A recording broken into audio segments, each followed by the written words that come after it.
What you're looking for is yourself. You just have to know that you are looking for you.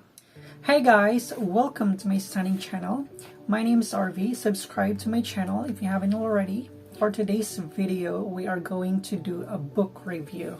And this is going to be the first time that I'm going to be talking about my thoughts about a particular book. And we're going to review the book of Paulo Coelho, The Alchemist. It's actually recommended by many famous people. You know, that's actually the first time that I get to hear about that book. Just to set things straight, I am not a bookworm.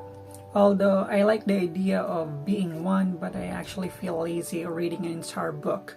But for The Alchemist, I have read it from cover to cover, but that was a while ago. When you are hearing many people being excited about a particular book and you get curious what the fuss is all about, that's how I am. So I like the idea of me when I get to read a book. I feel excited about what I'm reading, but actually when I get to the actual reading, I feel like it's the most tedious activity there is. I understand that many people love The Alchemist because there's something to it that our book doesn't have. But right now, I'm just going to talk about the takeaway that I have from it.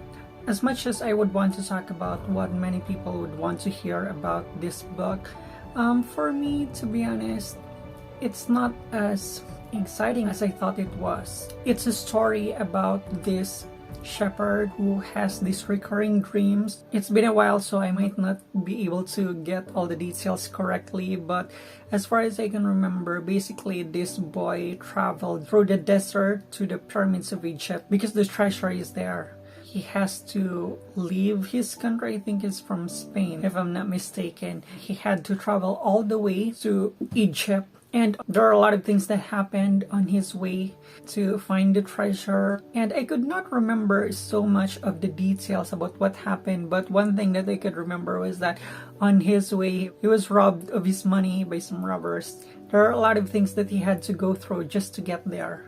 It actually took me a long time to finish the book because, like I mentioned earlier, I usually get bored when reading because there are a lot of pages to go, you know. The ending was actually him trying to dig through the sand. There are the pyramids of Egypt, and then he accidentally heard it from someone that the treasure can actually be found at a ruined church in Spain, which was actually the original place where he had been having this dream. He traveled all the way from Europe to Egypt to get to the treasure, only to find out that when he got there, the treasure is actually not there, and it's actually at the place where he came from. He found that the treasure can be found in the ruined church where he used to sleep. I actually read the ending twice because I want to make sure that I'm reading it correctly, because I could not believe that after everything that he has gone through, when he was finally at the spot where he thought the treasure was there, it wasn't even there. It's actually in the place where he came from. He didn't even have to travel through the desert or go anywhere to get it because it's there. To be honest, I find it very confusing, and then there are a lot of happenings there that I didn't really understand because the story is kind of mystic. It seems like many parts of the book have deep meaning that I could not understand. It's not really as great as I thought it would be. I'm trying to find what lesson could be from that story because I feel lost reading the book. I wasn't really able to follow all the things that happened along the way. I think one lesson there is that, you know, every one of us has a goal, and to get to that goal, you can't just get there instantly. So there's going to be a path or a journey that you have to follow, and then on that journey, there will be a lot of things that's going to happen and a lot of things that will get in the way before you can even get to where you want to go. It's like when you are trying to fulfill your destiny, it's not just going to be a straight path, right? You have to go through a lot of things that you're not expecting before you can even get there. And then I think the lesson about the ending was that maybe you don't really have to travel so far to get to where you want to be. And it could be that what you're looking for is not really something that's outside of you. Maybe it's inside you all along, right?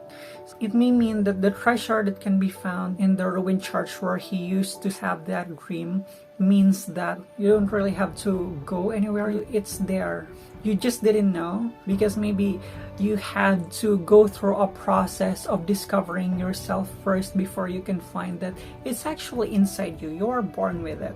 You are going to go through many things in life where you will be able to realize who you are, and maybe by those things happening, you're able to get to know what you have in you. You know what I mean? Like the reason that he had to travel all the way to a very far place is not really for the treasure. It's for self-discovery, because when all these other things happen to him, he is learning in the process. And once you're able to discover who you really are, then you will be able to find your treasure. That all along you have something in you that you need. You just need to go through the process so that you can get there. It may be a very long way to get there, but all of the universe is conspiring to reveal that you are what you are looking for. Wow. I was not thinking about that before I made this video, but yeah, it's just coming out of my mouth. I think that's the lesson. You were not born on this planet knowing you. You get through life struggles and life experiences so that you will get to know you, and then you will know that the treasure all along is you, that you have inherited it. It comes from you. You don't have to go to the world to find it for you, to give it to you. You have it with you all along. I think this is the book that took me the longest to read, because usually I don't finish a book. I just started it, and then maybe on the first quarter of the book I get bored and then I don't finish it. I don't really finish a book. But for this one, The Alchemist, since there are so many people who is like crazy over it, so I really want to know what the fuss is about. So it took me 2 months to actually read it, because I would stop, and then once I see the book, then I would remember to get back at reading it again, and I would read again until I finish it. To be honest, before I made this video, I didn't really know what The Alchemist, what's the essence of that book. But right now, since I was trying to like think what it may all about, then yeah, I think that I was able to finally know what it's really about. That what you're looking for is yourself. You just have to know that you are looking for you. So that's all for now. I hope to see you soon in the future videos. Kindly subscribe to my channel, and ciao.